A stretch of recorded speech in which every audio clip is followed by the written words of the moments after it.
Good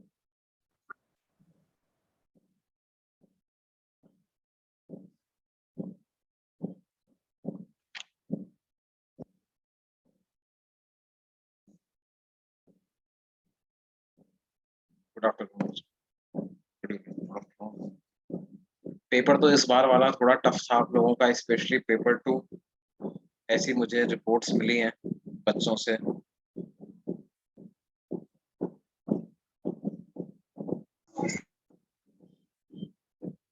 कैसा हुआ तब भी? आप लोगों का कैसा रहा? टफ था, हाँ। टफ था, खास करके पेपर 2 लोग ज्यादा बता रहे थे, ज्यादा टफ था।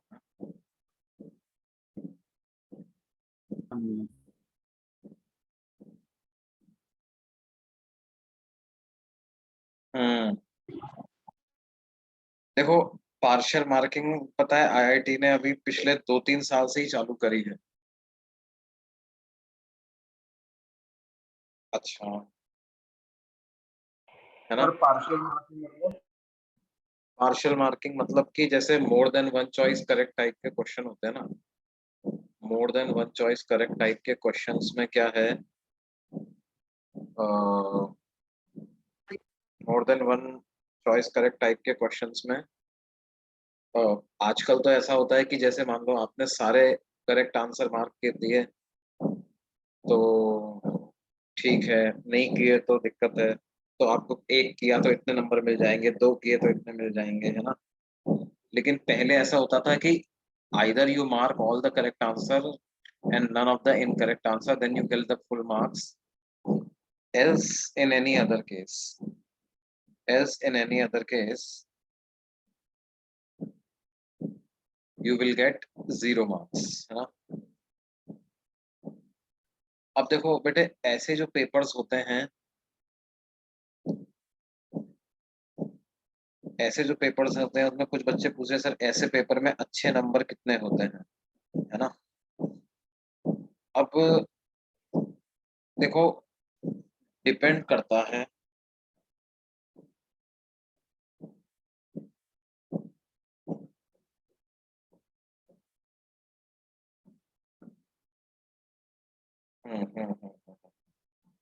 तो देखो, ऐसे पेपर में देख के हमको जो कॉल लेनी होती है वो यही कॉल लेनी होती है कि see the paper is tough. ये तो देख के समझ में आ जाता है, शुरू के 10 मिनट 15 मिनट में ये समझ में आ जाता है कि पेपर टफ है ना। तो उसके बाद हमको क्या करना चाहिए, डैमेज कंट्रोल पे काम करना चाहिए। डैमेज कंट्रोल से मतलब क्या है कि वी मस्ट आइडेंटिफाई, हाँ, कि भाई कुछ लेट्स से कि टोटल एक पेपर में 20 क्वेश्चन आए हैं, तो आप 20 में से गिन चुन के 4-5 क्वेश्चन सेलेक्ट कर लो, 6 क्वेश्चन सेलेक्ट कर लो, है ना। ठीक है, एक एक क्वेश्चन में भले ही 10-10 मिनट लगा दो और वो क्वेश्चनों को सही करने की कोशिश करो। ऐसे पेपर में क्या होता है, 35-40% नंबर भी अच्छे होते हैं, बहुत अच्छे होते हैं, 30% नंबर अच्छे हो जाते हैं। ठीक है, मतलब अच्छे मतलब they will easily get you a rank in good IIT, मतलब 5,000 रैंक भी आ जाती है ऐसे टफ पेपर में, है ना। सर पर सेकेंड वाला पेपर इतना हार्ड? मेंस में 99 परसेंटाइल के लिए कितने परसेंट मार्क्स आने चाहिए?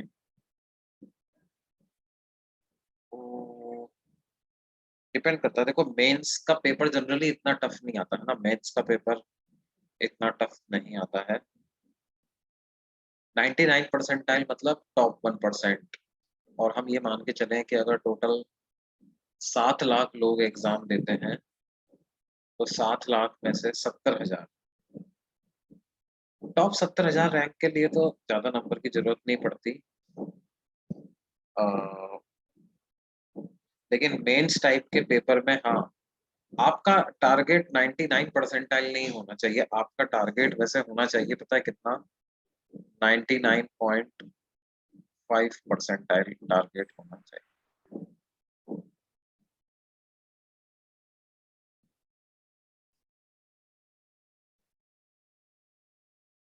हाँ बिल्कुल, एडवांस एडवांस के बिल्कुल टक्कर का था कल का पेपर।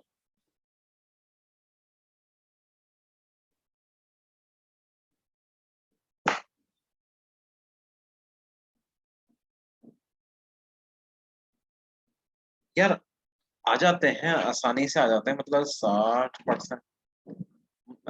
मतलब मैं तुम्हें बताता हूँ कि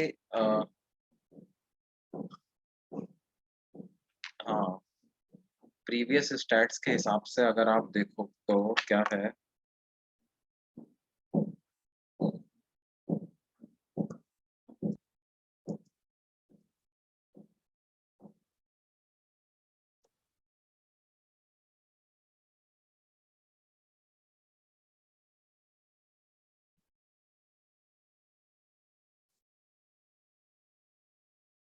यार ओके, मतलब 180 तो मैं डेफिनेटली बोल सकता हूँ।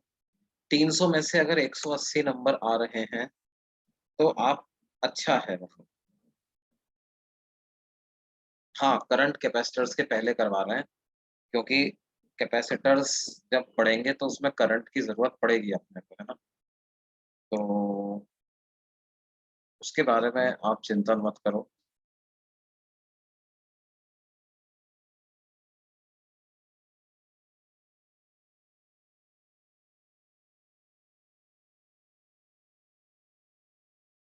सॉरी सॉरी, 7 लाख का 1% मतलब 7,000। Yes yes yes.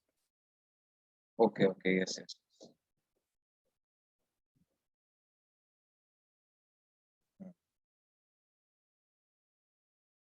नहीं, करंट में कैपेसिटर्स की कोई जरूरत नहीं पड़ती, उल्टा होता है, कैपेसिटर में करंट की जरूरत पड़ती है।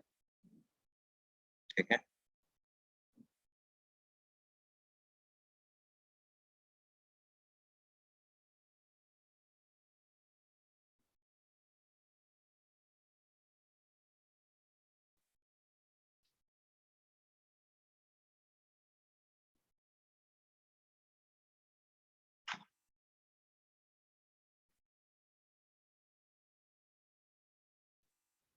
तो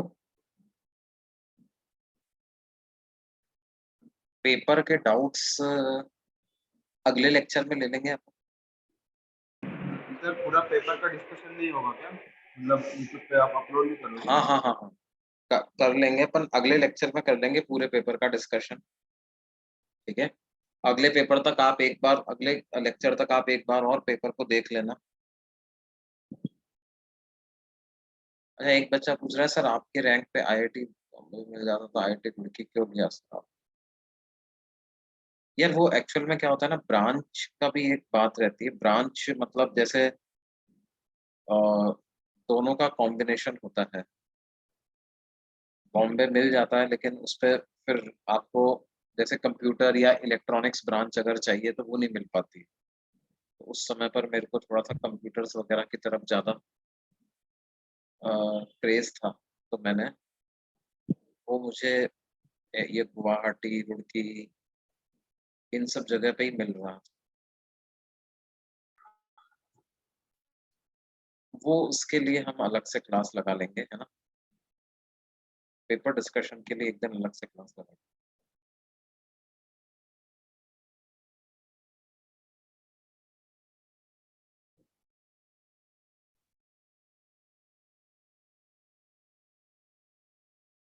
तो देखो, जिन लोगों को पता नहीं परसेंटाइल का मतलब क्या होता है, परसेंटाइल का मतलब होता है कि कितने परसेंट बच्चे आपसे पीछे हैं, है ना।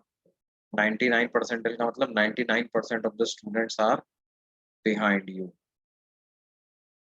तो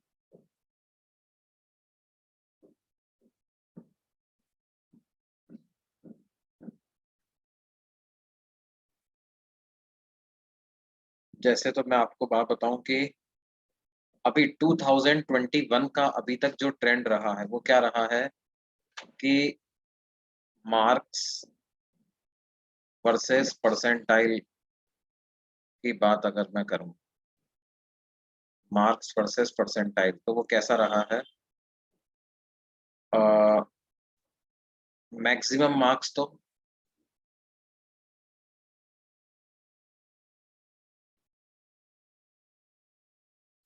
300 है। ये मेंस की बात कर रहे हैं, अभी अपन एडवांस की बात नहीं कर रहे हैं, एडवांस के बारे में।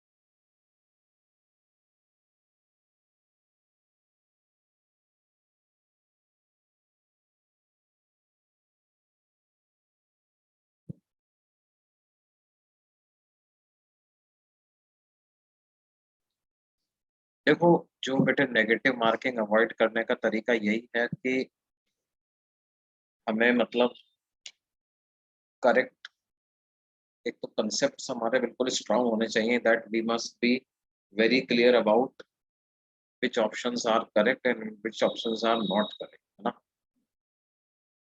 और जिन भी क्वेश्चन में हमें डाउट हो उन क्वेश्चंस को मतलब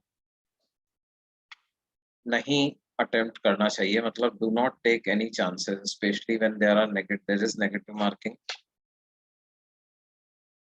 तो 111 से 120 नंबर जब हैं बच्चे के, तो परसेंटाइल जो आई है वो आई है 97.14 से 97.68 तक, है ना। This has been a general data. 121 से 130 के बीच में अगर नंबर है तो परसेंटाइल आई है 97.81 से 98.25।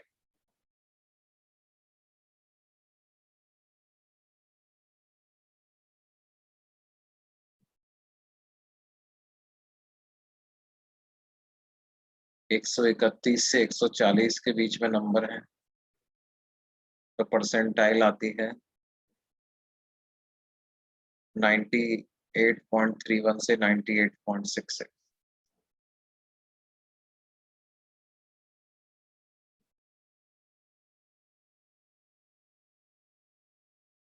अगर नेगेटिव मार्किंग है तो गैस नहीं मारना चाहिए बेटे।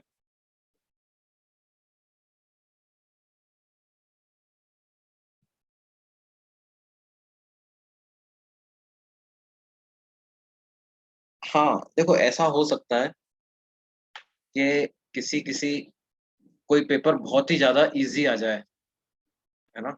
बहुत ही ज्यादा इजी आ जाए तो फिर सबके ज्यादा नंबर आएंगे, तो फिर ऑफ कोर्स उसमें क्या है, आपको ज्यादा नंबर लाने के लिए, ज्यादा अच्छी परसेंटाइल लाने के लिए नंबर भी ज्यादा चाहिए, है ना।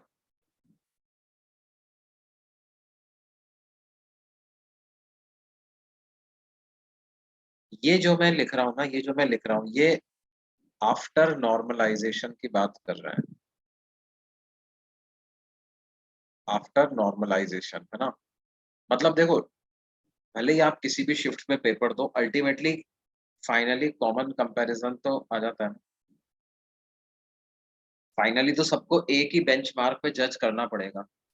तो वो लोग क्या करते हैं, वो लोग समझ जाते हैं, उनके पास स्टैटिस्टिक्स से ये समझ में आ जाता है कि भाई अगर सबके बहुत अच्छे अच्छे नंबर आ रहे हैं, ज्यादातर बच्चों के अच्छे नंबर आ रहे हैं, तो वो समझ जाते हैं कि पेपर इजी था, है ना। वो समझ जाते हैं कि पेपर इजी था। तो फिर उसके हिसाब से क्या करते हैं, वो नॉर्मलाइजेशन करते हैं। नॉर्मलाइजेशन करके मतलब किसी एक फैक्टर से डिवाइड करके सबके नंबरों को,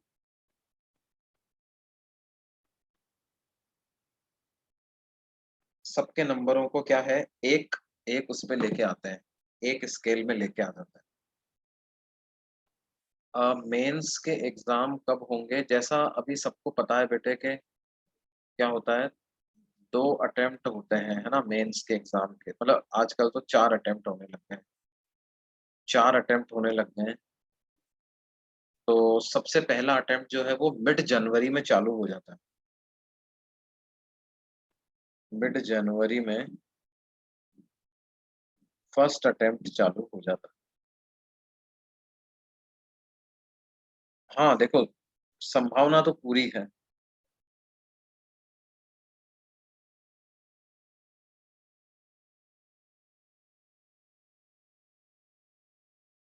हाँ, अब मतलब on an average same he difficulty level रहता है। देखो मेंस का भी तो लेवल वेरी करता रहता है ना।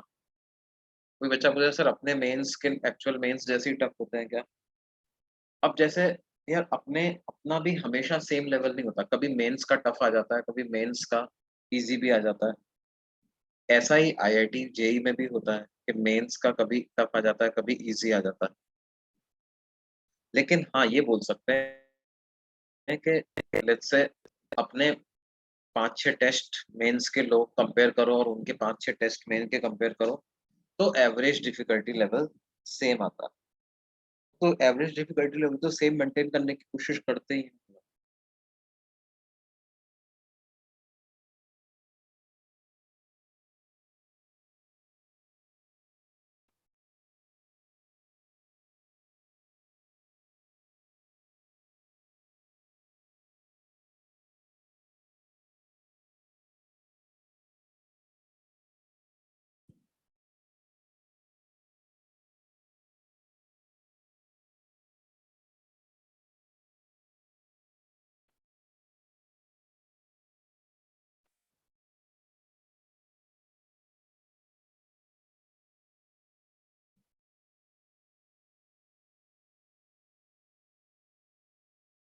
What should be approximate marks in resonance advanced paper to get a good rank?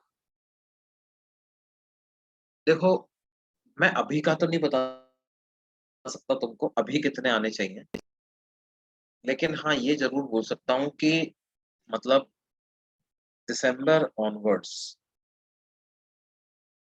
December onwards if you can maintain your score of 40% and above, you have a very good chance of scoring a good rank in JEE Advance, है ना। देखो अभी के marks तो matter नहीं करते ना, ultimately exam के आसपास की प्रिपरेशन कैसी है आपकी, वो मैटर करता है। दिसंबर के बाद आप 40% के ऊपर लाने लग जाओ नंबर, ठीक है,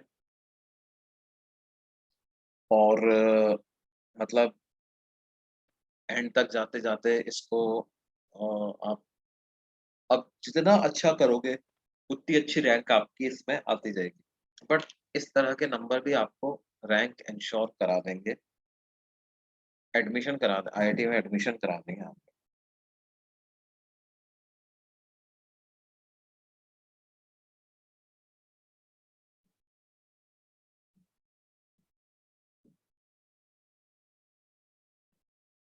आ जाएंगे। देखो क्या होता है कि ये जो लर्निंग कर्व होता है वो थोड़ा सा मतलब इस तरह से ही होता है।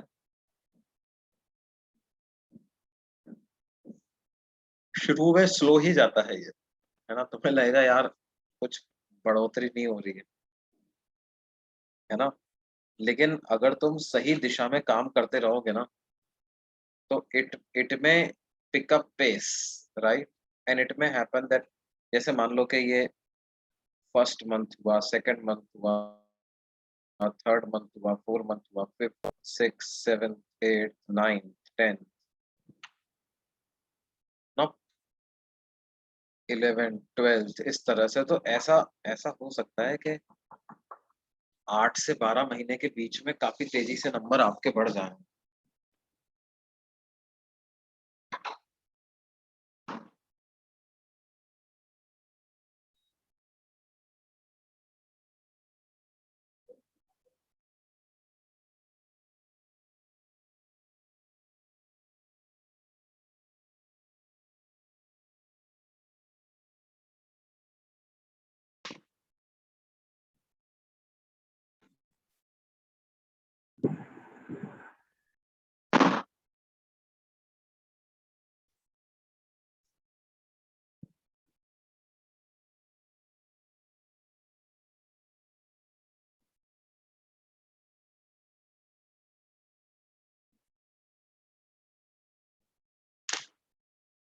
देखो बीटेक कोर्स के लिए तो एक ही तरीका है ना। बीटेक कोर्स आईआईटी में बीटेक कोर्स में जाने के लिए तो एक ही तरीका है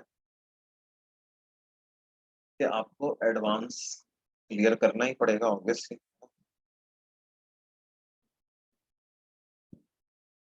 तो यार मतलब मेरे को लगता है कि अभी अभी आपके पास काफी अच्छा चांस है। देखो अभी तो पिछले साल का भी जेई एडवांस नहीं हुआ है, जैसा आप लोगों को पता होगा। अक्टूबर डेट आई है,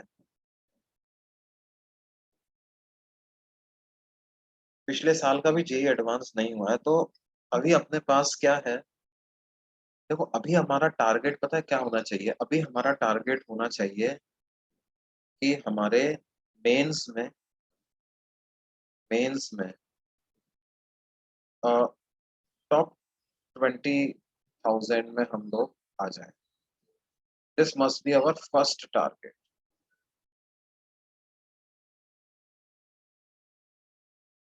ये अपना पहला टारगेट होना चाहिए। उसके बाद अगर आप यहाँ इतना आपका आ गया ना, इससे मतलब क्या होता है, this ensures admission in NITs.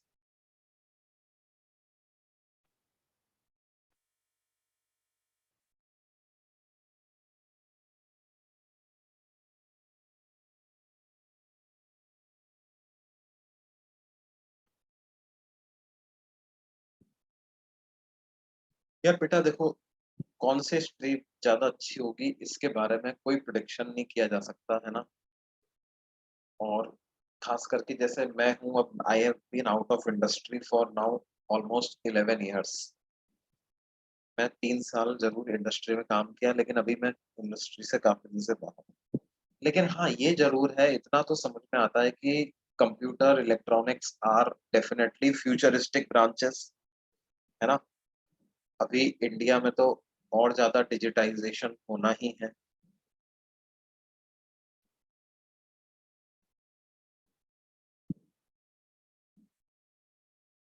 नहीं नहीं ऐसा नहीं है, मतलब एडमिशन तो एनआईटी का एडमिशन तो आईआईटी के रिजल्ट के बाद ही चालू होता है ना।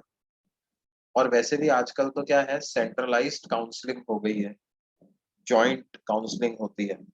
तो आपको सेम बार में ही अ, ये फिल करना होता है। मतलब चॉइसेस जो है वो एक ही बार में फिल करनी होती है, चाहे आईआईटी की हो चाहे एनआईटी की हो। आपको एक ही बार में जो है वो चॉइसेस फिल करनी होती हैं। तो ऐसा नहीं है कि अ, अगर एडवांस दिया, एडवांस ना निकले तो सीट फुल हो जाएगा एनआईटी का, ऐसा नहीं है। मतलब वो तो जब दोनों एग्जाम हो जाते हैं then they call for your choices. तो आप आपकी रैंक क्या आई है उसके हिसाब से चॉइस फिल कर दो अपने प्रायोरिटी ऑर्डर पे, और फिर जो मिल जाएगा।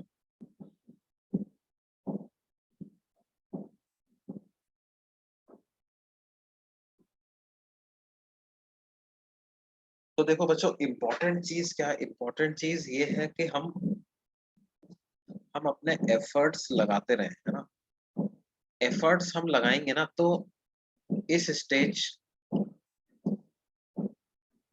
ये स्टेज कब आ जाएगी ये किसी को नहीं पता है ना। हर एक के में पढ़ाई के दौरान ये वाला पॉइंट जो है ना, ये कभी भी आ सकता है। ठीक है, बस हमें इस वाले पॉइंट तक अपने को निराश नहीं होना है। निराश मतलब अपने को अपना जो हौसला है वो बनाए रखना।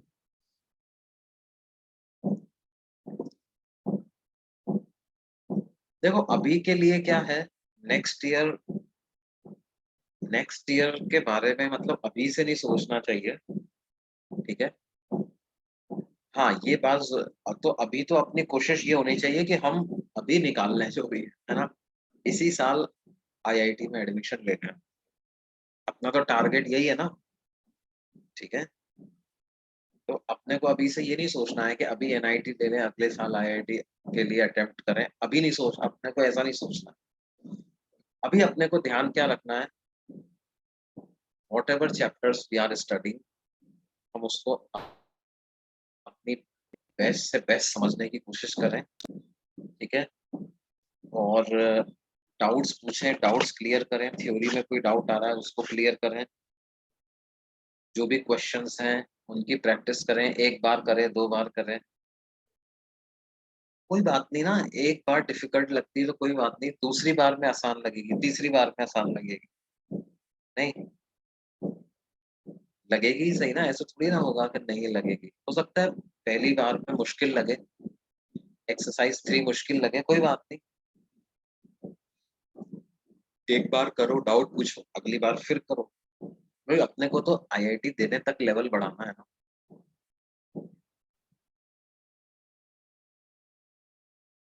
ठीक है, पर हमें उसको मतलब कर देखो, अल्टीमेटली आपको क्या है, कंसेप्ट्स पे कमांड लेके आनी है ना, कंसेप्ट्स में इंटरलिंकिंग समझ में आनी चाहिए भाई। जैसे इलेक्ट्रोस्टैटिक्स की अगर मैं पर्टिकुलरली बात करूं तो चार्ज से मैं फोर्स कैसे निकालता हूँ, चार्ज से इलेक्ट्रिक फील्ड कैसे निकालता हूँ, चार्ज से पोटेंशियल कैसे निकालता हूँ, पोटेंशियल और पोटेंशियल एनर्जी में क्या रिलेशन है, चार्ज दिया हुआ है तो उससे पोटेंशियल एनर्जी कैसे आ जाती है, इलेक्ट्रिक फील्ड से पोटेंशियल कैसे आ जाता है, पोटेंशियल से इलेक्ट्रिक फील्ड कैसे आ जाता है, इलेक्ट्रिक फील्ड से फोर्स कैसे आ जाता है, फोर्स से इलेक्ट्रिक फील्ड कैसे आ जाता है ना। फिर उसके बाद इलेक्ट्रिक फील्ड से डायरेक्ट एनर्जी कैसे आ जाती है, जो सेल्फ एनर्जी वगैरह अपन पढ़ते हैं, तो इस तरह की कई सारी बातें हैं, तो ये अपने को इंटरलिंकिंग समझ में आना चाहिए। उसके बाद इलेक्ट्रिक लाइंस ऑफ फोर्स क्या होती हैं, उनसे इलेक्ट्रिक फील्ड कैसे पता चलता है, इलेक्ट्रिक लाइंस ऑफ फोर्स से और क्या क्या पता चल जाता है, डाइपोल क्या होता है, डाइपोल का इलेक्ट्रिक फील्ड क्या होता है, पोटेंशियल क्या होता है, टॉर्क क्या होता है, फोर्स क्या होता है, वर्क कैसे लिखते हैं, एनर्जी कैसे लिखते हैं, ये सारी बातें एक हो गया।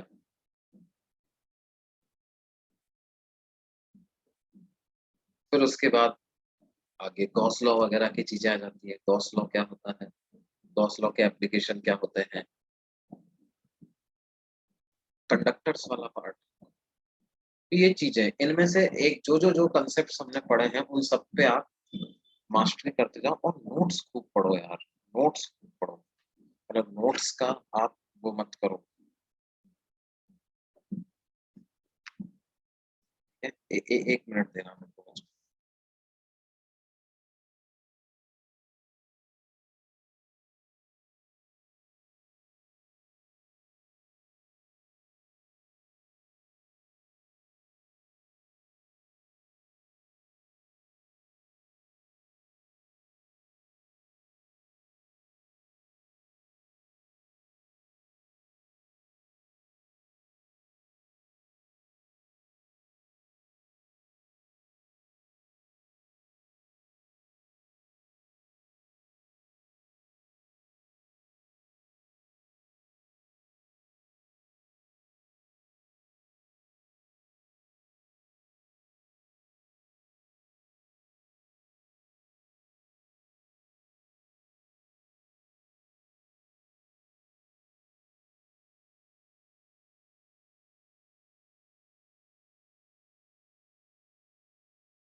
हाँ बेटे, तो अपने को क्या है ना, एक एक करके कंसेप्ट पे आप समझते जाओ, क्या क्या कंसेप्ट है, कौन से सवाल हो रहे हैं।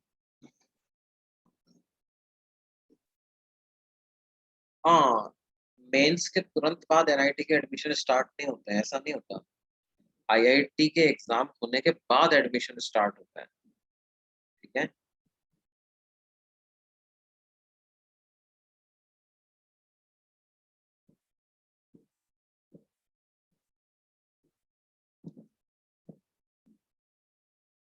क्योंकि क्या होता है, कॉमन फॉर्म भरवाते हैं बेटे, कॉमन फॉर्म भरवाते हैं,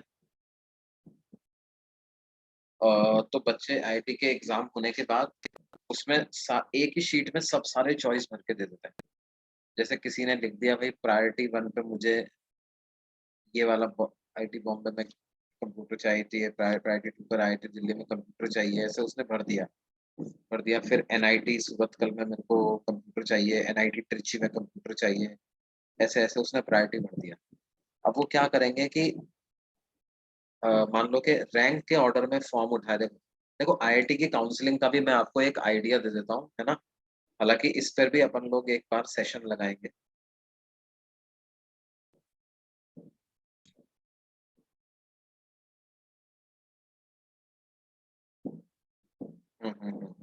ओके। तो एक बार थोड़ा सा अपन क्या है, सिलेबस में थोड़ा सा आगे निकल जाएं। फिर उसके बाद क्या है, एक दिन ऐसा सेशन लगाएंगे आपका जिसमें इसी तरह के क्वेश्चन आंसर्स लेंगे।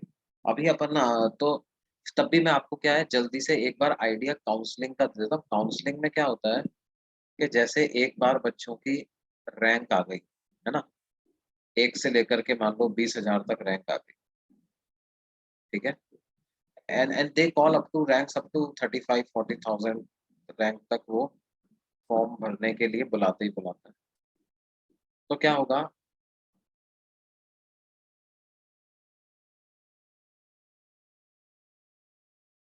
एडमिशन स्टार्ट होने तक बाकी एग्जाम्स देते हैं। जिन स्टूडेंट को एडवांस नहीं देना होता फिर वो एडमिशन स्टार्ट होने तक क्या करते हैं, दे टेक अदर एग्जाम्स भी होते हैं ना बेटे, जैसे बिट्स वगैरह के एग्जाम हो गया, या आपका महाराष्ट्र सीटी का हो गया, या और कोई एग्जाम्स वगैरह जो होते हैं वो भी पीआईटी वगैरह के एग्जाम्स भी देते हैं। और बाकी अपनी रिसर्च करते हैं कि कैसे हमें काउंसलिंग फिल करनी है, क्या करना है, यही सब काम करते हैं। वैसे देखो जनरली ऐसा होता था कि 2 महीने का गैप होता था, उसमें सब हो जाता था। जैसे मेंस हुआ, मेंस के आखिरी जो मेंस होता था उसके लगभग 1.5-2 महीने बाद एग्जाम्स एडवांस हो जाता था, और एडवांस होने के विद इन 1 मंथ इसका रिजल्ट आ जाता था, और उसी दिन से काउंसलिंग चालू हो जाती थी। मतलब उसके 4-5 दिन बाद से काउंसलिंग चालू हो जाती। तो जनरली 2-3 महीने का टाइम, 2 महीने का टाइम बच्चों को मिलता था, तो 2 महीने के टाइम में वो लोग बाकी एग्जाम्स दे देते थे, बिट्स, महाराष्ट्र सीटी, BIT and other entrance exams.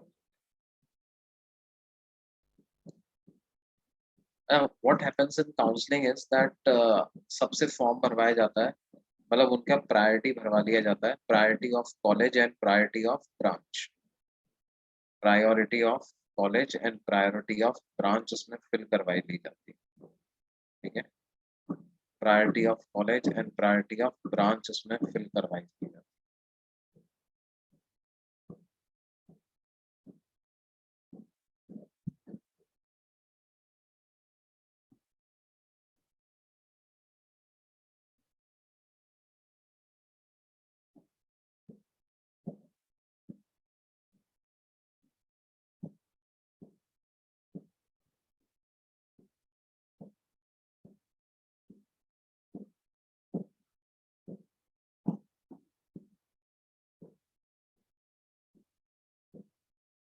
अब उसके बाद क्या है, सबसे पहले रैंक 1 का फॉर्म उठाते हैं।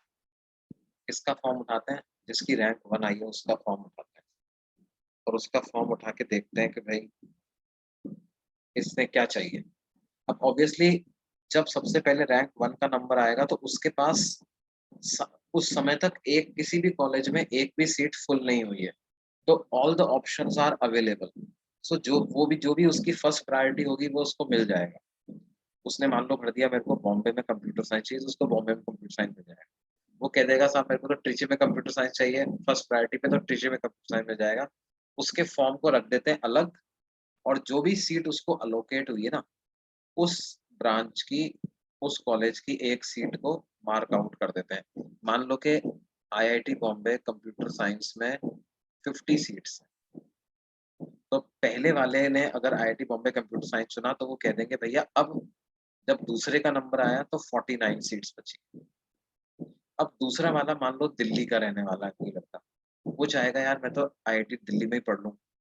तो आईआईटी दिल्ली के कंप्यूटर साइंस में मान लो 60 सीट्स हैं, तो उसको आईआईटी दिल्ली कंप्यूटर साइंस की एक सीट मिल जाएगी, वो लिख देंगे यहाँ पे अब 59 सीट्स बची हैं। फिर तीसरे वाले का नंबर आया, वो उसने फिर से आईआईटी बॉम्बे ले लिया, तो अब यहाँ पे लिख देंगे कि अब यहाँ पे 48 सीट बची हैं। अब कोई चौथा नंबर आया, अब चौथा बच्चा मान लो चौथी रैंक वाला चेन्नई का बच्चा है, तो उसने कह दिया यार मैं तो मद्रास के पास ही पढ़ लूंगा, मैं क्यों जाऊँ इतनी दूर। तो उसने आईआईटी मद्रास में कंप्यूटर साइंस ले लिया, तो आईआईटी मद्रास में मान लो 50 सीट थी, तो अब उसमें भी 49 बची। तो ऐसे ऐसे चलता जाएगा। मान लो कोई रैंक 12th वाला बच्चा है, उसने कहा यार मेरे को तो कंप्यूटर साइंस लेनी ही नहीं है, मेरे को तो क्या करना है, मेरा तो इंटरेस्ट ही मतलब मैकेनिकल इंजीनियरिंग में ही है, मेरे को तो मैकेनिकल इंजीनियरिंग, या मेरा तो इंटरेस्ट ही एरोनॉटिकल इंजीनियरिंग में, मेरे को तो एरोनॉटिकल इंजीनियरिंग में ही बनना। तो वो हो सकता है कि एरोनॉटिकल इंजीनियरिंग ले ले।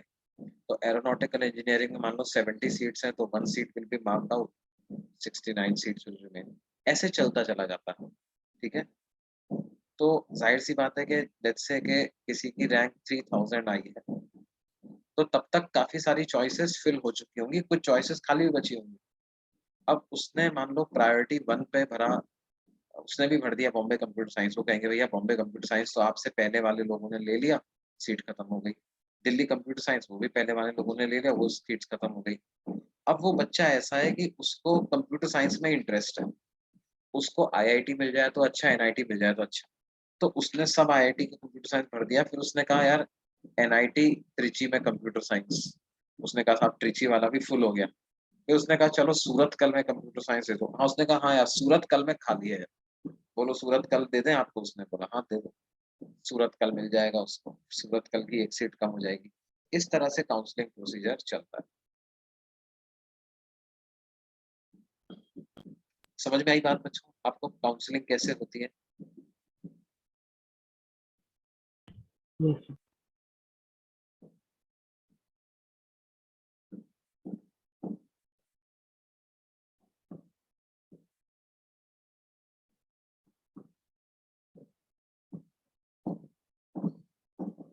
When I teach a difficult concept you understand, but आपको पता नहीं चलता कि नोटबुक में कैसे लिखें उसको। ओके, तो आप मेरे को बता सकते हो, उस दिन नहीं पता चला आपको, तो अगले दिन बता सकते हो कि सर ये वाली चीज जो है वो हम नोटबुक में लिख नहीं पाए।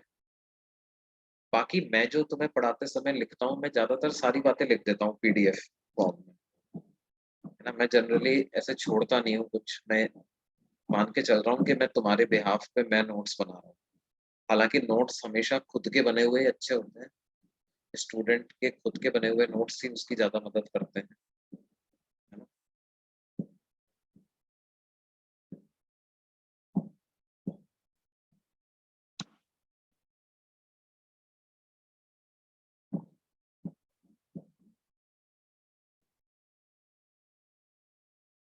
रीजनल कॉलेजेस से आपका क्या मतलब है बेटे? What do you mean by regional colleges? देखो बेटा ऐसा है कि मतलब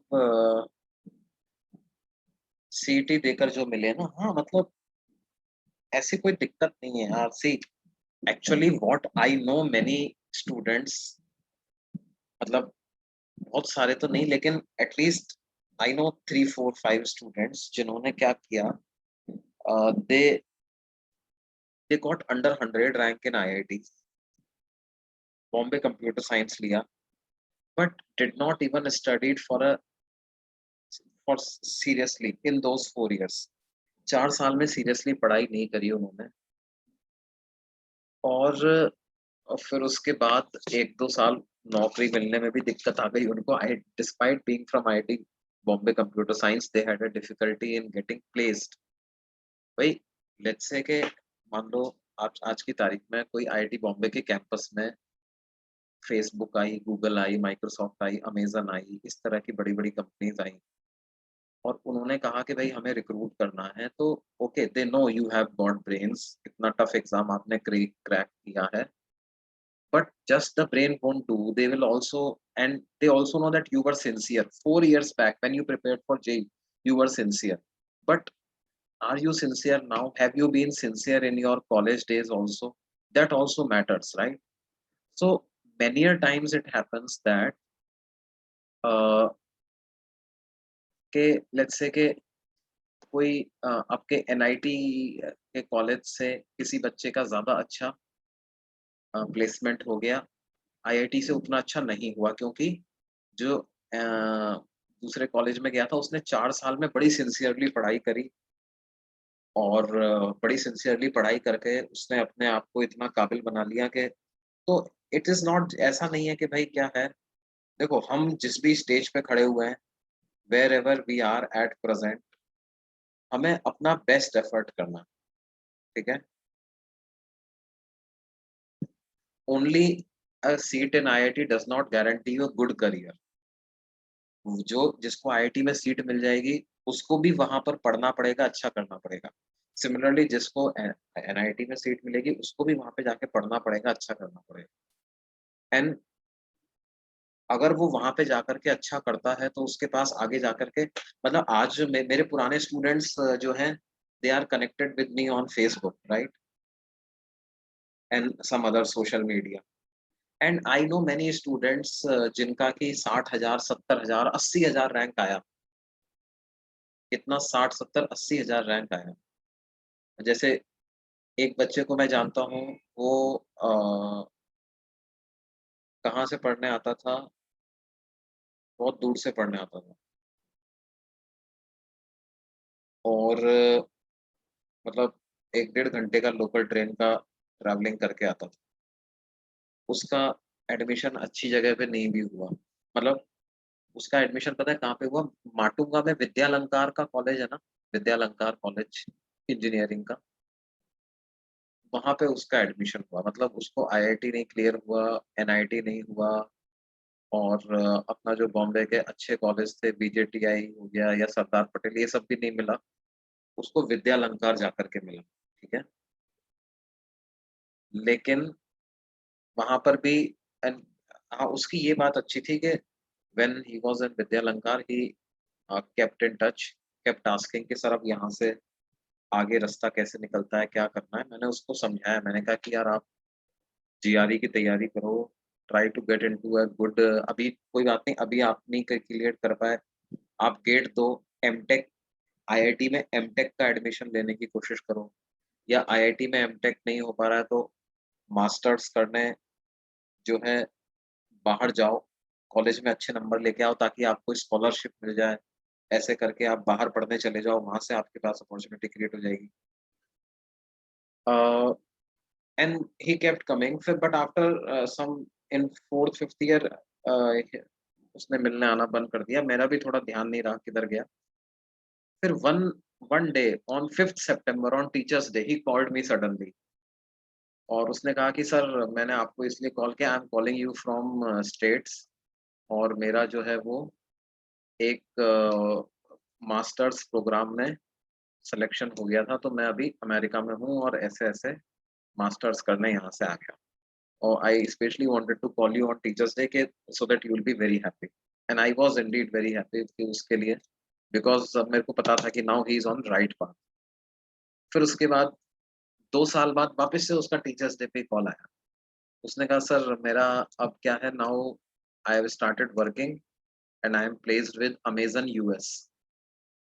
तो और अमेज़न यूएस की जो जॉब होती है वो आईआईटी में जो बच्चा पढ़ रहा होता है उसके लिए भी बहुत ड्रीम जॉब टाइप से होती है। मतलब उसके लिए भी इतना आसान नहीं होता वहाँ पे जा पाना। अमेज़न यूएस में जो यहाँ पर जो आईआईटी बॉम्बे का भी जो अच्छा बच्चा होगा, वो अमेज़न यूएस में जा पाएगा। हर कोई नहीं जा पाएगा वहाँ पे। Many won't be able to make it to that level. And he was able to make it to that level despite getting a rank of 80,000. ठीक है? तो ऐसा नहीं है मतलब देखो जो ये करियर बनाना है ना अपने को, वो करियर बनाने का प्रोसेस 2 साल का नहीं होता है, वो 1 साल का नहीं होता है। जो भी आपसे कहते हैं यार आईआईटी क्लियर कर लो और फिर मस्त हो जाओ, फिर तो जीवन बढ़िया है। वो इसलिए कहते हैं कि वो चाहते हैं कि आप अभी क्योंकि अब ये स्टोरी मैंने सुनाई ना तो कई बच्चे रिलैक्स हो जाएँगे। कई बच्चे कहेंगे अरे यार! फिर क्या है 80,000 के बाद भी अपना करियर बन सकता है तो फिर क्यों इतना मगजमारी करने का? See the point is not that, अगर आपने अभी मेहनत करना नहीं सीखा ना, तो आगे आप मेहनत नहीं कर पाओगे। मेहनत करना भी एक आदत होती है। To be able to sit sincerely and study for 6-8 hours daily is a habit which does not get nurtured easily. ये इतना आसान आदत नहीं है, ठीक है। तो अभी जो आप कोशिश कर रहे हो, उससे आपका ये हैबिट भी बन रहा है मेहनत करने का। हो सकता है वो मेहनत आपको देखो, जिसका 2 साल में शुरू में अच्छा रिजल्ट मिल गया, उसको भी आगे मेहनत करते रहना। वही मैं आपको बात रहा हूँ, जिसको आईआईटी मिल गया उसको भी आगे मेहनत करते रहना है, जिसको नहीं मिला उसको भी आगे मेहनत करते रहना। और फिर जॉब लगना ही अल्टीमेटली नहीं होता। कई लोग होते हैं कि जॉब, स्टार्टिंग जॉब बहुत नीचे लेवल से करते हैं, लेकिन मेहनत करते करते बहुत जल्दी ऊपर राइज कर जाते हैं, राइट। जैसे जैसे कि यार बहुत सारे एग्जांपल्स हैं। आप मतलब you consider the case of your Google CEO सुंदर पिचाई। तो सुंदर पिचाई जो थे वो उनकी थोड़ी ना कोई आईआईटी में कंप्यूटर साइंस वाली रैंक आई थी। उनने तो आईआईटी खड़गपुर में रैंक आई थी, मेटलर्जी ब्रांच मिली थी, 3-4 हजार रैंक आई थी उनकी। नहीं,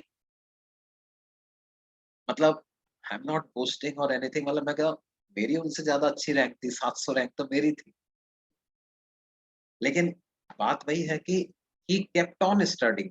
और I will be very honest कि I did not studied much after going to IIT. मतलब वहां जाने के बाद मैंने कोई खास पढ़ाई नहीं करी।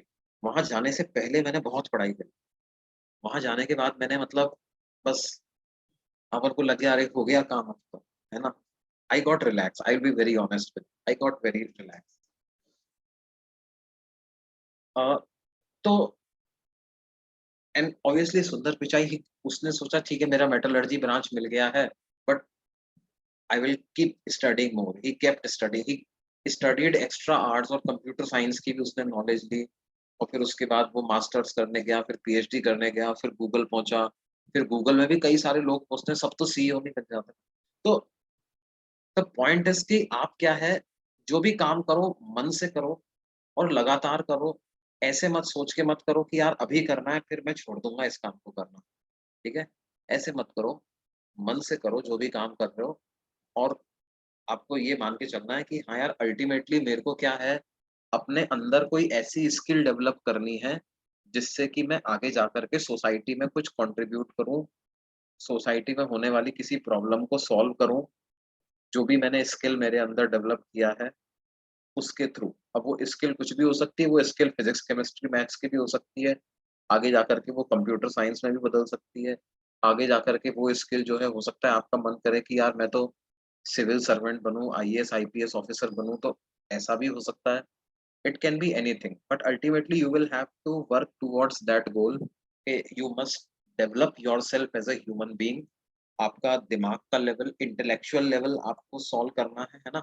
इंटेलेक्चुअल लेवल आपको डेवलप करना है अपना। और फिजिकली भी आपको फिट रहना है, इंटेलेक्ट दिमागी रूप से भी फिट रहना है, so that you develop some abilities. देखो, जो जो आदमी ज्यादा मतलब ध्यान नहीं देता, ऐसे केयर फ्री घूमता रहता है, उसको दुनिया की प्रॉब्लम ही समझ में नहीं आती, वो सॉल्व क्या करेगा उनको। रूट कॉज, किसी भी चीज का रूट कॉज समझना एक साइंटिफिक प्रोसेस होती है कि नहीं होती। It is a scientific process. तो if you study well you will be able to solve some problem in real world, and then you will get rewarded। आपको अपने जो स्किल है उसका रिवॉर्ड मिलता है, ठीक है। और देखो ऐसा आप अपने अंदर जो स्किल डेवलप करते हो ना, उसका कुछ ना कुछ रिवॉर्ड आपको मिल ही जाता है। मतलब मैं आपको, हो सकता है कभी कभार आपको समय लग जाए ज्यादा। जैसे मैं एक एग्जांपल देता हूँ। मेरा एक बहुत ही करीबी दोस्त है, and I used to we used to share same flat for around 3 years in Bombay. We used to live in same flat when we were bachelors. We used to live in same flat, and he was from IM Ahmedabad. He was also from Roorkee. हम दोनों same branch same जगह के थे, but he cleared MBA after BTech also. But even after MBA, for some reason, because the markets crashed, और उस समय पे economy की हालत ही अच्छी नहीं थी, तो उसका उतनी अच्छी जॉब नहीं मिल पाई and he struggled a lot. मतलब लोग, उसकी मैं प्रोफाइल आपको बताता हूँ। उसका जेई रैंक वाज 800 समथिंग। उसका आईआईएम अहमदाबाद से वो उसने एमबीए किया, ठीक है।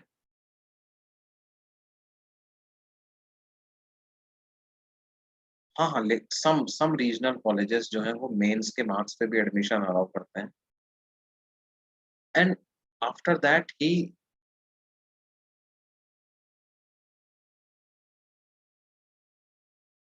सी, देखो यार, किसी ना किसी क्वेश्चन में कोई ना कोई आदमी तो अटकेगा ही ना। ऐसा तो नहीं है कि आज को मैं, मेरे सामने जेई एडवांस का क्वेश्चन आ जाए तो मैं सारे क्वेश्चन तो नहीं कर दूंगा ना।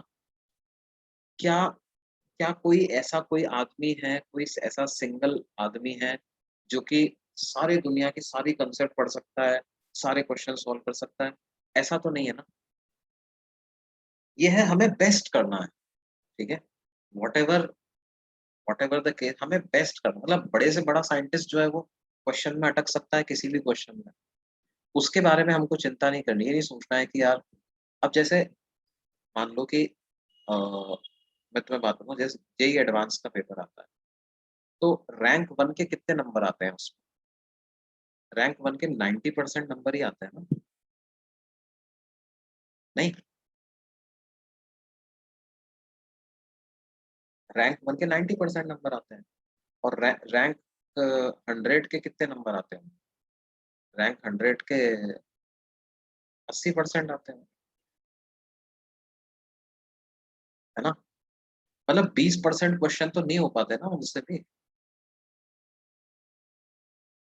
तो हमें क्या है, इस बारे में दिमाग में शांति बनानी है कि भैया, सारे थोड़ी करूंगा मैं, ठीक है, कोशिश करूंगा। मेरे को कंसेप्ट सारे पता होने चाहिए। देखो, अपना अपना एम क्या होना चाहिए? You must know all the concepts, you must know how to apply those concepts, and you must aim to keep improving your problem solving skills, की जो गिवन पैरामीटर है उनको जोड़ तोड़ के कैसे मेरे को आंसर लेकर के आना है, इसकी कोशिश करनी चाहिए। और उसकी कोशिश में हमें करना चाहिए कि मैक्सिमम सॉल्व कर लें, है ना। आईटी के पेपर आया, भाई ठीक है, नहीं आ पाए, मैं तो, जैसे मान लो कि 80% का नंबर, 80% का मतलब क्या हुआ कि एक पेपर में अगर 18 क्वेश्चंस आते हैं तो उसमें से 20% rank holder of 100 could not solve in each subject.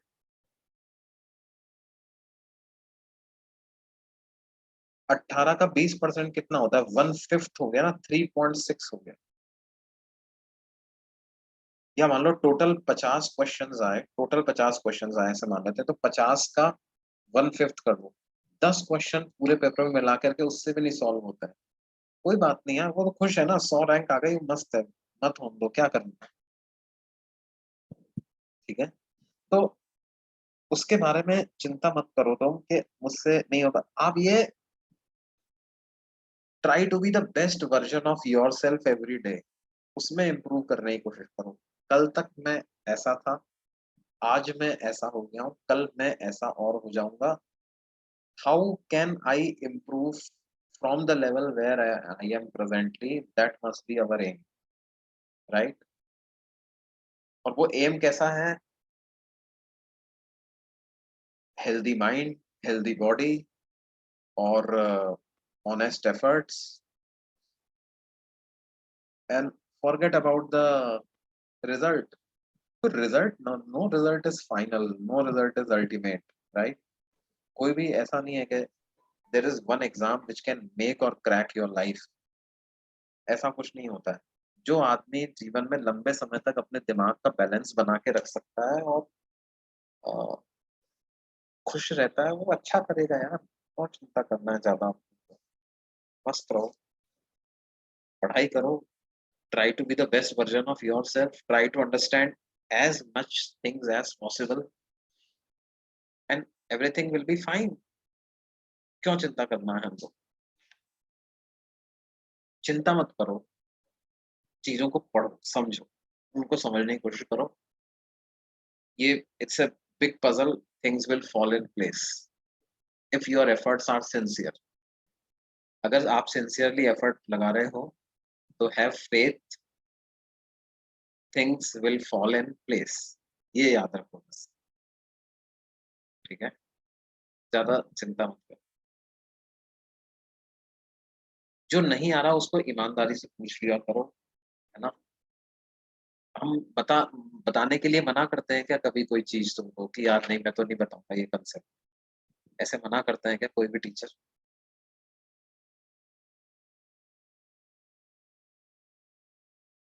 मना नहीं करते, पूछ लिया करो, पूछो अपना।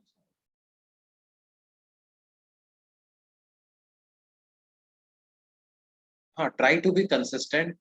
अपने अपने आप को समझो कि ऐसी क्या चीज़ें हैं जो मुझे डिस्ट्रैक्ट कर देती हैं, है ना? किस चीज़ से डिस्ट्रैक्ट हो जाता हूँ? क्या कभी ज़्यादा क्वेश्चन नहीं आते तो उससे डिस्ट्रैक्ट हो जाता हूँ, तो you can message your teachers. Phone phone मत यूज़ करो बेटे, है ना? ये याद रखो कि क्या है, अ, हमें आप कोई भी एक्टिविटी करो ना, मतलब keep this thing in your mind. आप इतना कॉन्शियस रहो, इतना सोचो, कंसाइंस में इतनी चीज़ रखो कि क्या ये मुझे कुछ स्किल डेवलप करने की मदद कर रहा है क्या? है ना? तो डिस्ट्रैक्शन तो हर किसी की लाइफ में आते हैं ना। आपको अच्छा फुटबॉलर बनना है तो आपको क्या सैक्रिफाइसेस नहीं करने पड़ते? मतलब उन लोगों को की स्टोरीज़ पढ़ो जो कि क्या है, वो यूरोप के या फिर साउथ अमेरिका के जो फुटबॉल कोचिंग कैंप्स होते हैं उनमें एडमिशन लेते हैं। मतलब they go through a lot of sacrifices and from very young age, मतलब 10-12 साल की उम्र से क्या है, they leave everything, they leave their homes, they leave eating, मतलब street food and junk food. उतने साल से वो ये सब छोड़ करके और अपने एम की तरफ लगते हैं, तब जाकर के जो है वो मतलब आगे जाकर के बड़े प्लेयर्स बन पाते हैं, है ना? तो and we have that luxury कि हाँ, ठीक है, हम वी कैन थोड़ा बहुत लिबर्टी ले सकते हैं उन चीज़ों में अपन। तो फ़ोन वगैरह पे ज़्यादा देर तक खेलना तो वो लोग अफ़ोर्ड ही नहीं कर सकते। Daily they have to get up for practice at early 4-5 in the morning, and they have a very strict discipline schedule that they have to follow, तब जाकर के वो अच्छे फुटबॉलर बन पाते हैं। I was reading somewhere about Sachin Tendulkar की वो तो भैया बचपन से बहुत ज़्यादा ही डिसिप्लिन्ड, मतलब उसको काफ़ी अर्ली एज में यॉर्कशायर इंग्लिश काउंटी की तरफ से खेलने का मौका मिला, तो वो वहाँ पर अकेले गया था बचपन में।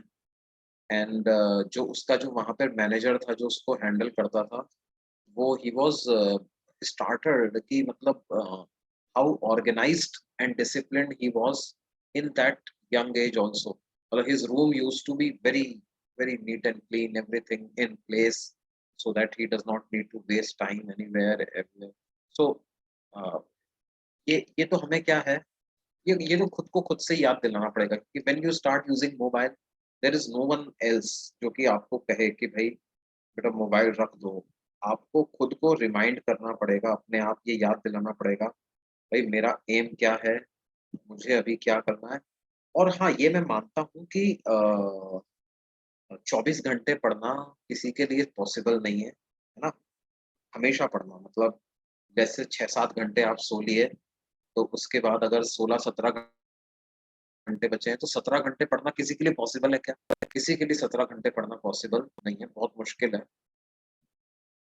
तो हमें क्या है, हमें अपने आप को आइडेंटिफ़ाई करके जैसे आप पढ़ने लगे, आपने बहुत कोशिश करके पढ़ने बैठे, डेढ़ 2 घंटे बाद आपको ऐसा लगा कि अरे यार now I am feeling digi, या तो नींद आ रही है या ऐसा हो रहा है कि मैं मतलब अ, एक क्वेश्चन है वो बार-बार गलती कर रहा हूँ, छोटी-छोटी कैलकुलेशन मिस्टेक बार-बार हो रही हैं, या मतलब एक क्वेश्चन पढ़ रहा हूँ, 3-4 बार पढ़ने में जाकर के समझ में आ रहा है।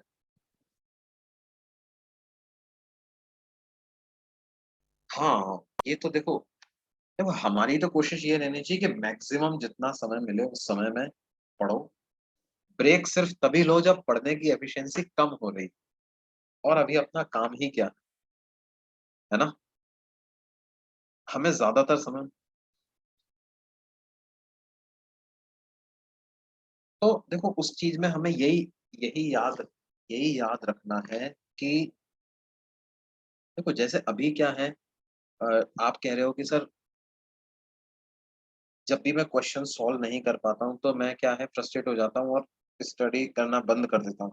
तो अपने को वही याद रखना है कि यार क्या है, ओके, ये मतलब we have to be in a state of mind जहां पर हम खुद अपनी बॉडी को समझें, अब ये समझें कि यार now my body is behaving in a different way. अब मेरा दिमाग जो है वो सिग्नल दे रहा है कि पढ़ाई ना करो। तो बेटर है कि क्या है, हम अपने आप को समझाना चालू कर दें, अपने आप को समझाना चालू कर दें, ओके ओके, ऐसे तो पूरा दिन खराब हो जाएगा भाई, ऐसे तो पूरा दिन खराब हो जाएगा, ऐसे पूरा दिन खराब हो जाएगा, तो क्या है, let me keep this subject aside for the time being. ऐसा करता हूँ कि इसको मैं एक तरफ रख देता हूँ।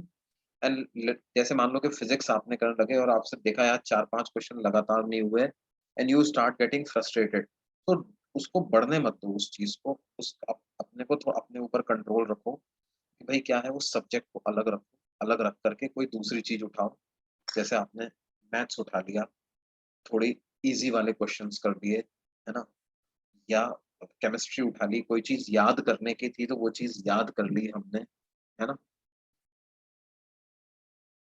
थोड़ी देर मतलब घूम फिर आए, थोड़ी रनिंग वनिंग करके आ गए, नीचे सोसाइटी में इधर-उधर घूम फिर के आ गए,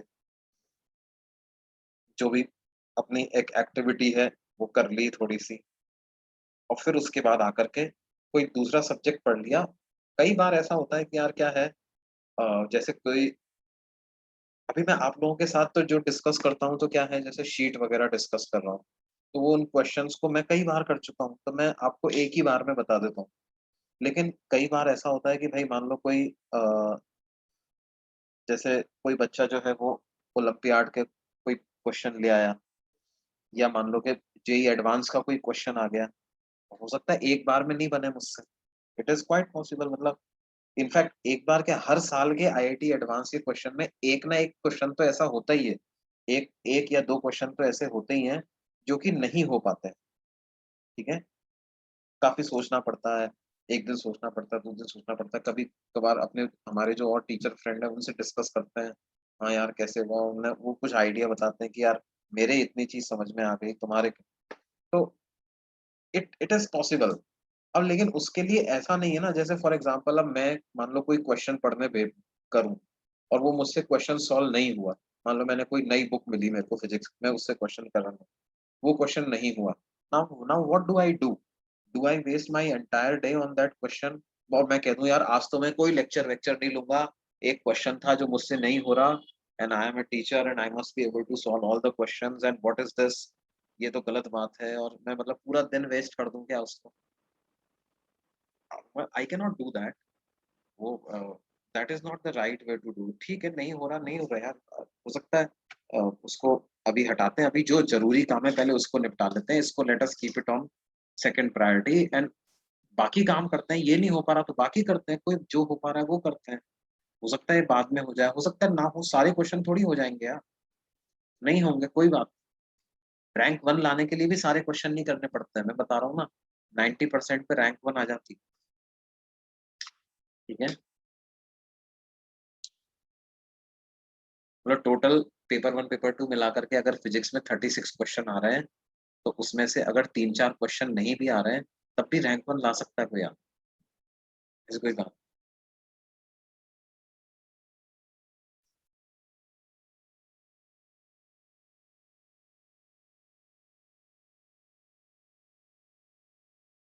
आज हमने बहुत टाइम वेस्ट कर दिया क्या, या कुछ यूजफुल इंफॉर्मेशन मिली तुम लोगों को?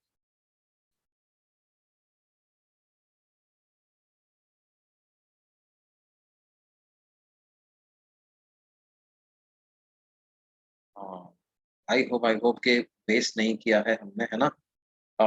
ये इस तरह के सेशंस बहुत जरूरी होते हैं कभी कभी बीच बीच में।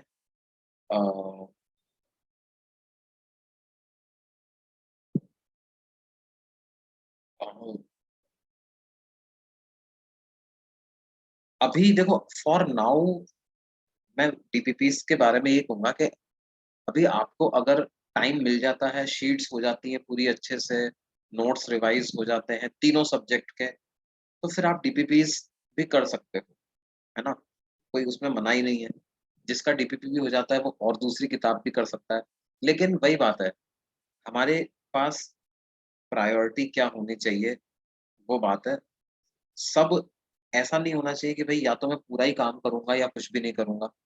अल्टीमेटली हमें सब्जेक्ट पे हमारी कमांड बढ़ानी है, तो वो कमांड बढ़ाने के लिए उसका पहला पहला रास्ता तो है नोट्स।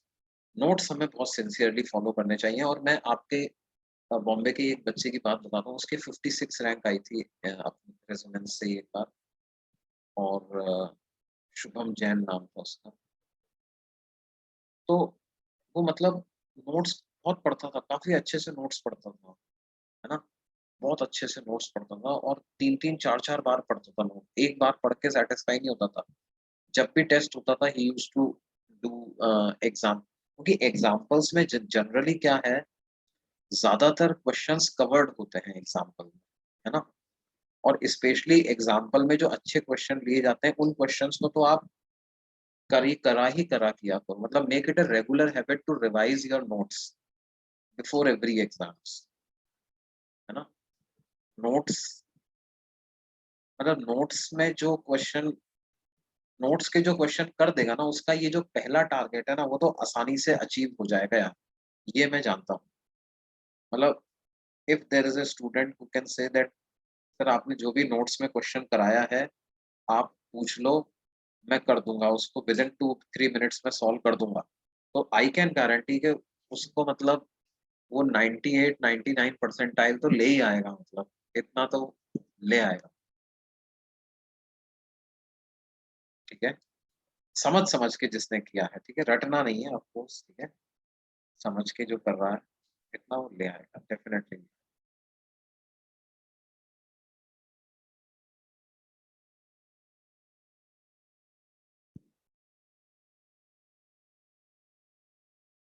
अच्छा बच्चों, ठीक है, तो अभी I think most many of your queries got answered, and ये जो एडमिशन का एग्जैक्ट प्रोसेस क्या होता है, इसके बारे में और सेशन हम लोग एक दिन और रख लेंगे किसी दिन, लेकिन वो थोड़ा सा लेट रखेंगे। अभी अभी हमारे ज्यादातर सेशंस इस बारे में होने चाहिए कि हम कैसे पढ़ाई अच्छे से अच्छी करें, और शीट वगैरह कैसे सॉल्व करें, अपना मोरल कैसे हाई रखें। ओके, तो अभी हम आगे बढ़ते हैं बच्चों, इस चीज के साथ हम आगे बढ़ते हैं, है ना? अ, कुछ एक नए कंसेप्ट्स पढ़ लेते हैं। पिछली क्लास में हम लोगों ने ओम्स लॉ पढ़ा था, और हमने रेजिस्टिविटी और रेजिस्टेंस में रिलेशन देखा था। रेजिस्टेंस को हमने लिखा था रो एल 1/a के बराबर होता है, और रेजिस्टिविटी को हमने कितना लिखा था, 2m upon n e square tau. M और ई तो यूनिवर्सल कांस्टेंट है,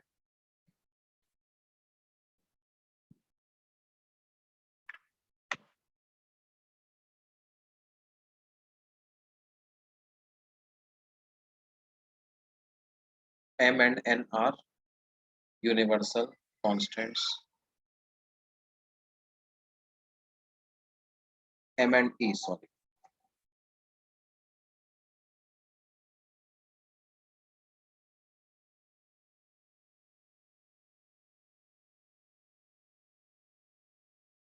टाउ का क्या होता है, as temperature increases tau decreases, and this implies resistivity increases, this implies resistance increases.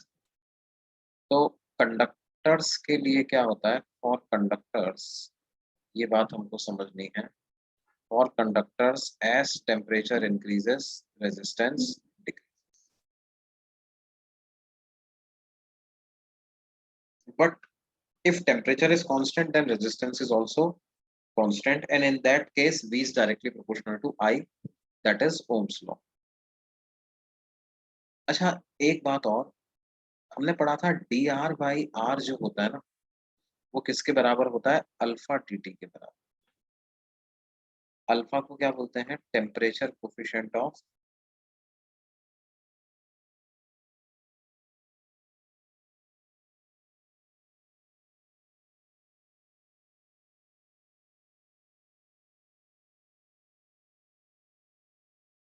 Resistance. देखो डायरेक्टली प्रोपोर्शनल का मतलब क्या होता है? जब अपन बोलते हैं कि कोई चीज डायरेक्टली प्रोपोर्शनल है, इसका मतलब क्या होता है बेटे? इसका मतलब सिर्फ इतना ही नहीं होता कि टेम्परेचर बढ़ाने पे रेजिस्टेंस बढ़ रहा है तो आप ये बोल दो कि वो डायरेक्टली प्रोपोर्शनल होगा। डायरेक्टली प्रोपोर्शनल एक बहुत स्पेसिफिक रिलेशन के लिए यूज किया जाता है कि अगर टेम्परेचर डबल करने पर रेजिस्टेंस भी डबल हो जाए, एग्जैक्टली डबल, तो हम कहते हैं डायरेक्टली प्रोपोर्शनल। ठीक है।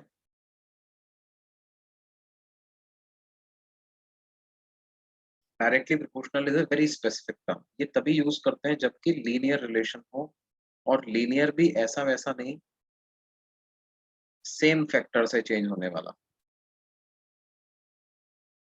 आर इंक्रीज होगा। अच्छा ये मैंने क्या लिख दिया? ओके की तरफ से आर इंक्रीज होगा। यस,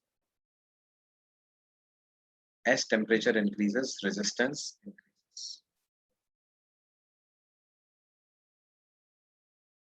जैसे जैसे टेम्परेचर बढ़ता है रेजिस्टेंस तो बढ़ता है। अल्फा को बोलेंगे टेम्परेचर कोफिशिएंट ऑफ रेजिस्टेंस। इसकी एसआई यूनिट क्या होती है? SI unit is degree Celsius.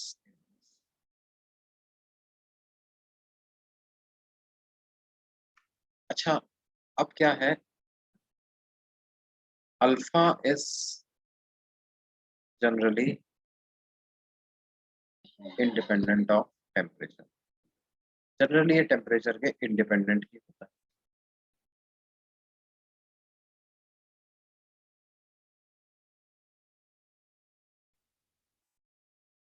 D R by are बराबर है अल्फा डी टी।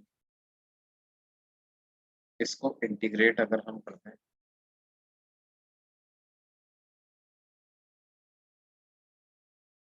T1 से T2 तक, और इसको इंटीग्रेट कर दें R1 से R2 तक, तो हमारे पास क्या आ जाएगा?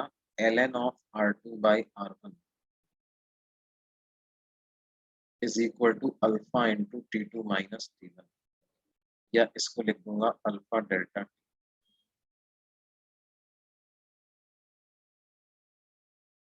या R2 बराबर हो जाएगा R1 ई की पावर अल्फा डेल्टा। R2 बराबर हो जाएगा R1 ई की पावर अल्फा डेल्टा।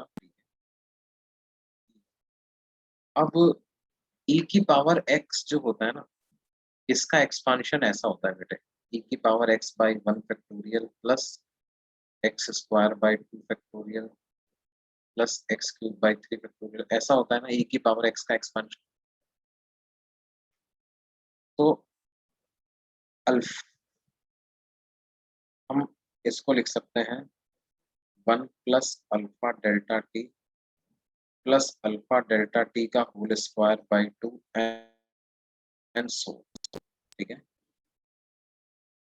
तो R2 किसके बराबर हो गया? R1 into 1 plus alpha delta T plus alpha delta T का whole square by 2 plus alpha delta T का whole cube by 3 and so ऐसा। अब देखो क्या है। अच्छा हाँ, लास्ट पेज।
ओके बच्चों,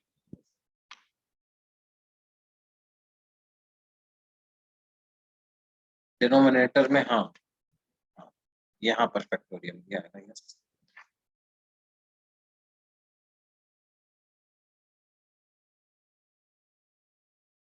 ये यहाँ पे लिखा है मैंने, फैक्टोरियल यहाँ पे लिखा है, ये फैक्टोरियल भी है। अब देखो क्या होता है, जनरली अल्फा डेल्टा की जो वैल्यू होती है ये 1 के कंपैरिजन में बहुत कम होती है। Alpha delta is T is very small in comparison to 1। तो अगर ये 1 से बहुत कम होता है तो क्या होता है, higher powers of alpha delta T can be neglected.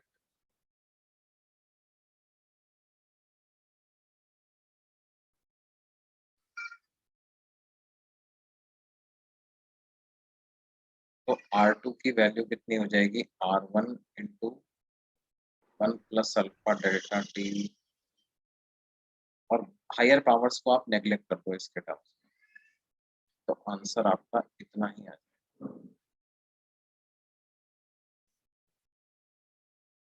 R2 is equal to R1 into 1 plus alpha delta,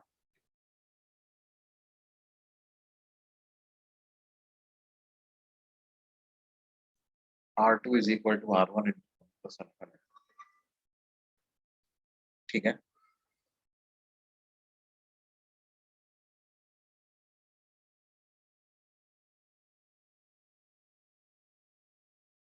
मतलब रेजिस्टेंस भी टेम्परेचर के साथ लीनियरली बढ़ता है। Resistance also increases linearly with temperature।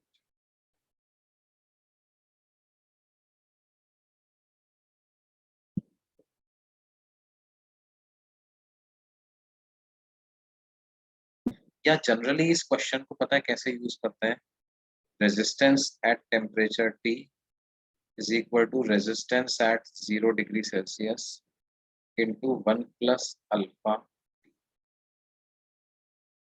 Resistance at temperature T is equal to resistance at 0 degree Celsius into 1 plus alpha T। ऐसा हम इसमें लिख सकते हैं,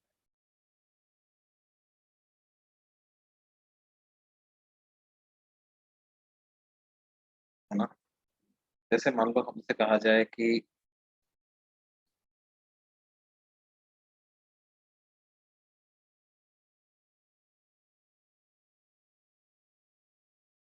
a wire has resistance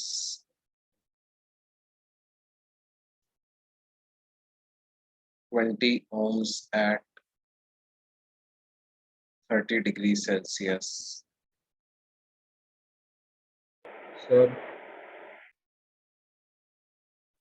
sir and alpha as equal to 10 raised to the power minus 4 degree Celsius inverse, then find its resistance at 40 degree Celsius। तो क्या करेंगे हम, सर हम लोग का भी मैथ का क्लास है 4:30 से चालू हो गया। रेजिस्टेंस एट 30 डिग्री सेल्सियस को लिख देंगे resistance at 0 degree Celsius into 1 plus 10 की power minus 3 into 30। Resistance at 40 degree Celsius को लिख देंगे resistance at 0 degree Celsius into 1 plus 10 की पावर माइनस 3 इंटू 40।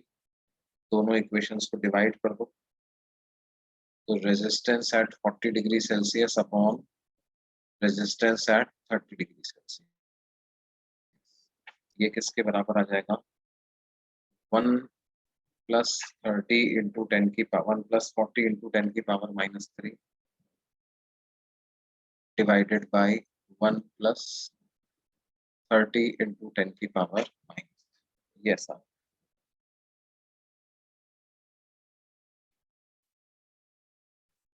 तो 40 का तो रेजिस्टेंस पता करना है, 30 पे रेजिस्टेंस हमें 20 ओम दिया हुआ। ओके ओके बच्चों, तो बस हम खत्म कर ही रहे हैं। तो ये हो जाएगा 1.004 डिवाइडेड बाय 1.003।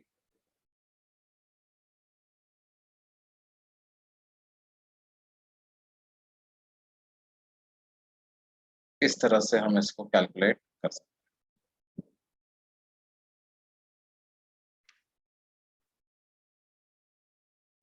ठीक है बच्चों, बाकी फिर हम इसको अगली क्लास में कंटिन्यू करेंगे, है ना। Continue the remaining part in the next lecture.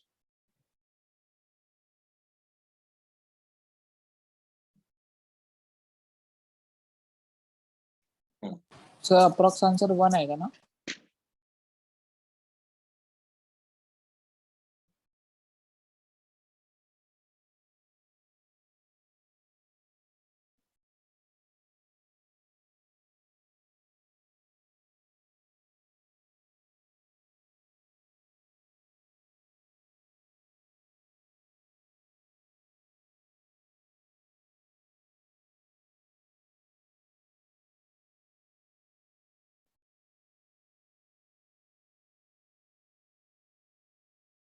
Okay बच्चों, बाय, अगली क्लास में मिलते हैं।